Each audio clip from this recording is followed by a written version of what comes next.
There's a specific kind of person who walks into a room and something shifts, not because they're loud, not because they're aggressive, but because everyone in that room unconsciously recalibrates around them. And psychologists who study social hierarchies say this reaction has almost nothing to do with dominance and everything to do with unpredictability, because the human brain is wired to pay closest attention to whatever it cannot fully predict. Most people broadcast themselves completely within the first 10 seconds of meeting someone. Their opinions, their needs, their insecurities, all visible on the surface, and the nervous system reads that as safe, which is another word for unremarkable. A dangerous mind in the psychological sense isn't cruel or manipulative in the cartoon villain sense. It's simply a mind that has stopped leaking information for free. Here's the first sign, and it's the one almost nobody names correctly: emotional non-reactivity under provocation. When someone tries to get a reaction out of you, an insult, a jab, a test disguised as a joke, most people respond within half a second because the amygdala is built to react before the prefrontal cortex can intervene. But a mind that's trained itself to create even a 2-second gap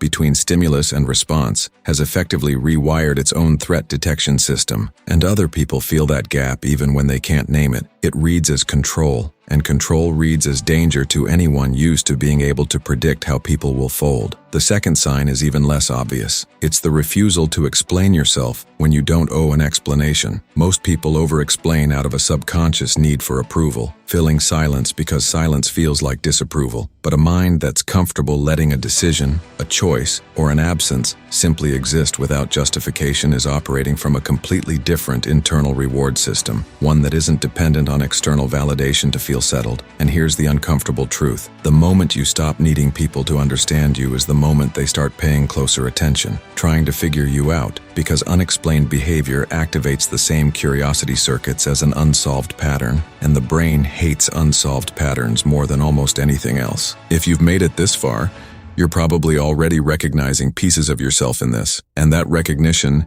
is usually the exact moment someone decides a video like this is worth coming back to. The third sign is the deepest one, and it comes from something military strategists have long understood about information asymmetry. The person who reveals the least about their next move holds the most power in almost any interaction, not because they're hiding something sinister, but because predictability is a form of currency, and every time you spend it, you lose leverage. A dangerous mind has learned to withhold reactions, withhold plans, and withhold certainty about their own next step, not out of manipulation, but because they understand that the moment people can fully map you, they stop being curious and start being comfortable, and comfort is the death of influence. There's a fourth pattern worth mentioning here, even though it's less discussed, which is the ability to sit inside discomfort, silence, tension, or disapproval without rushing to fix it, because most people are so conditioned to resolve tension immediately that the ones who can simply let it exist are read, on a subconscious level, as having a higher threshold for pressure than everyone around them, and thresholds like that are exactly what people unconsciously use to judge who holds real position in a room. None of this is about tricking anyone or playing games with people's emotions. That version gets exposed quickly and destroys trust permanently. This is about something quieter, which is simply refusing to hand your entire internal world to people who haven't earned it. And that refusal, more than charisma, more than confidence, more than status, is what actually reads as dangerous to the part of the human brain still wired for a world where information was survival. If any of these three signs just made you rethink a moment from your own life, that recognition is the beginning of something most people never consciously develop, because once you see how much of social power is built on restraint instead of expression, you can't unsee it, and you'll never walk into a room the same way again.